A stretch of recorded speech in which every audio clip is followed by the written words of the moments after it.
Hi guys, welcome back to this channel. Today in this video, we'll be talking about cyanobacteria.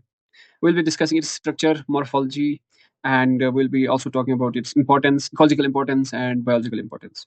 So, starting with the introduction, as you may see that as the word itself indicates that these are bacteria, these are prokaryotes, which are cyan colored. Cyan colored. Cyan colored means blue green. Okay, that's why they are also called as blue green algae. Why algae? Because they contain chlorophyll. They contain chlorophyll and thus perform photosynthesis. Okay, so if you define these cyanobacteria, okay, these are a group of autotrophic. Autotrophic means which prepare their own food.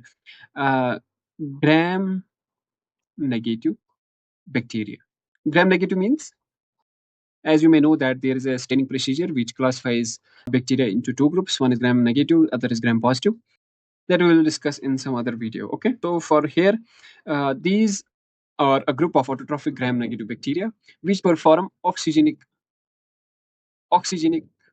photosynthesis. Means they release oxygen while preparing their food. Okay, oxygen is released.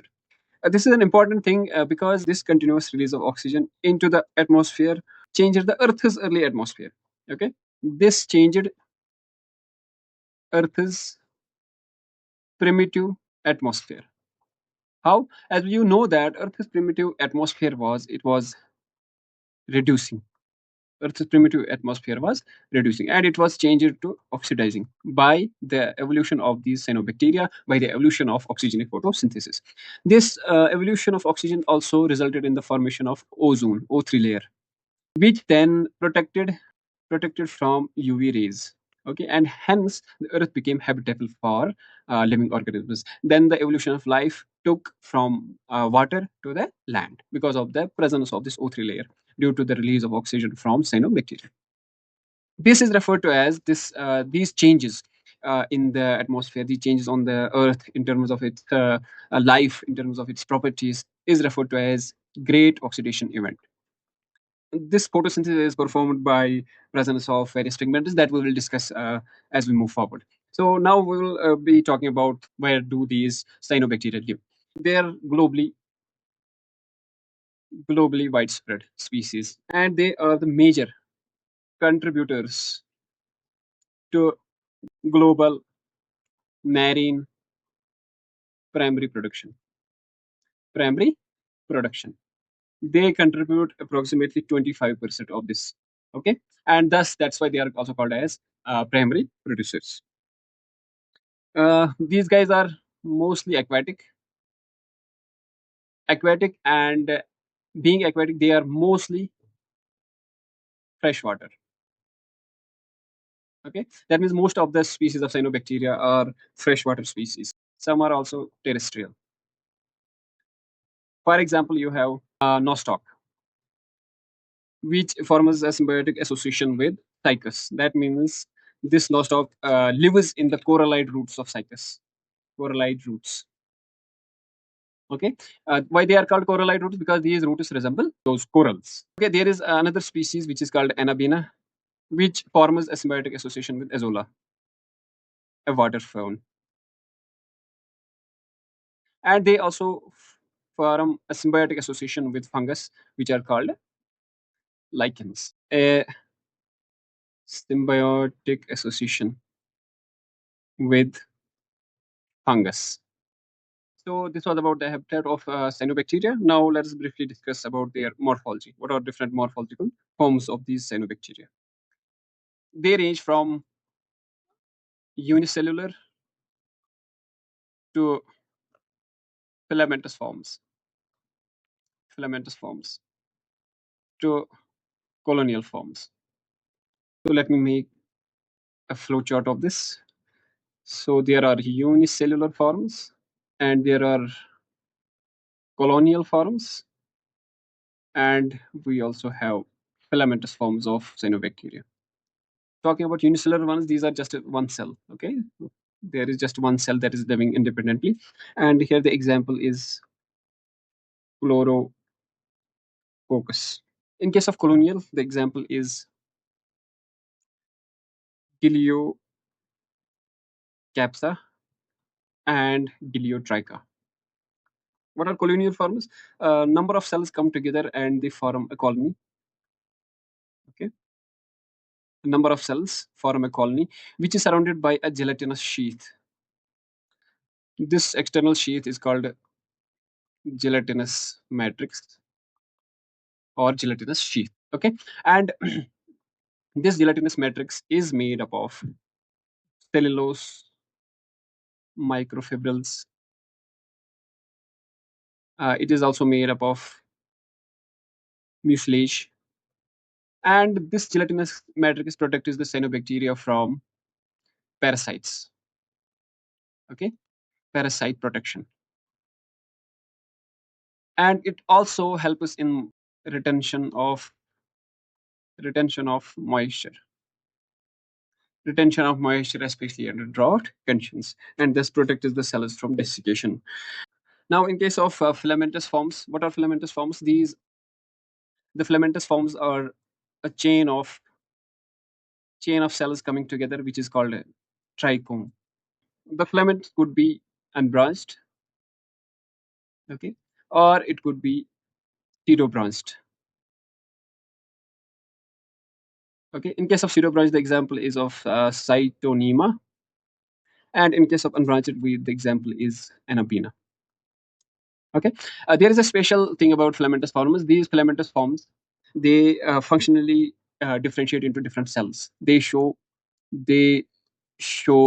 functional differentiation. Means that the main cells of this trichome, they differentiate into various kinds of cells. For example, they change into pterocystis. Okay, they change into akinete, and they also form hormogonia. These heterocystis perform a special function of nitrogen fixation. Okay, and these two are involved in reproduction. That we will discuss in the reproduction section. Okay, next up we will discuss about the cell structure of cyanobacteria. This is the structure of a typical cyanobacterial cell. So if you look at this yellow colored layer, it's the cell wall, and you have outer membrane, which is made up of lipopolysaccharides. Okay, then you have cell wall, which is of course made up of peptidoglycan, and then inner to this cell wall we have another layer, which is of course plasma membrane. And then these are the invaginations or the extensions of plasma membrane where cellular respiration and other processes take place. Because this is a prokaryote, so that's why this invaginations help in cellular respiration. While as in eukaryotes, this process happens in mitochondria. Okay, this is the chromosome. Okay, and this structure here is called nucleoid. Okay, which contains chromosome. Okay, DNA, of course. And then these flattened sacs are thylakoid, thylakoid lamellin. These are functionally analogous to the thylakoids of eukaryotic plant cells, which contain pigments. Okay, and these structures are called carboxysomes, which help in concentrating carbon dioxide, and these are gas vacuole, which help in bioenergy. Okay, and there are other like these are called ribosomes, which help in protein synthesis. So let us discuss about these things one by one. First of all, let's look at this cell wall. Okay,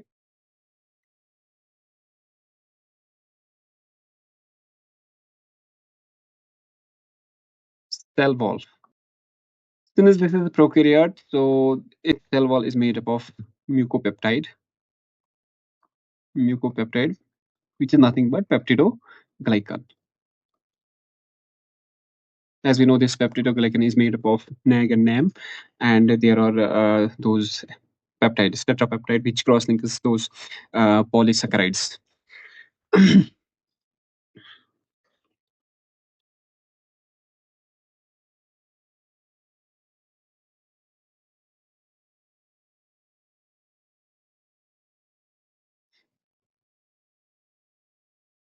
This this cell wall is not too thick because, as I already said, that these cyanobacteria are gram-negative bacteria. Thin, huh? Thin wall. Okay, and outer to this cell wall there is outer membrane. Okay, which is made up of lipopolysaccharides, and it contains some fibrous material on its surface. Then we have plasma membrane, okay, which is phospholipid bilayer as described by fluid mosaic model, which states that this plasma membrane is an ocean of phospholipids, and there are embedded proteins which help in transport of ions across the plasma membrane. This plasma membrane has invaginations which help in cellular respiration and some other functions which are performed by endoplasmic reticulum in eukaryotes. Then there is photosynthetic lamellae. These photosynthetic lamellae are elongated, flattened sacs consisting of double membrane. These photosynthetic lamellae contains pigments, photosynthetic pigments, which are chlorophyll A, phycocyanin, phycoerythrin, and carotenoids. It's important to note that these photosynthetic lamellae, they are separate, not joined with plasma membrane as it is seen in other photosynthetic prokaryotic cells. So these photosynthetic lamellae are also involved in cellular respiration during night.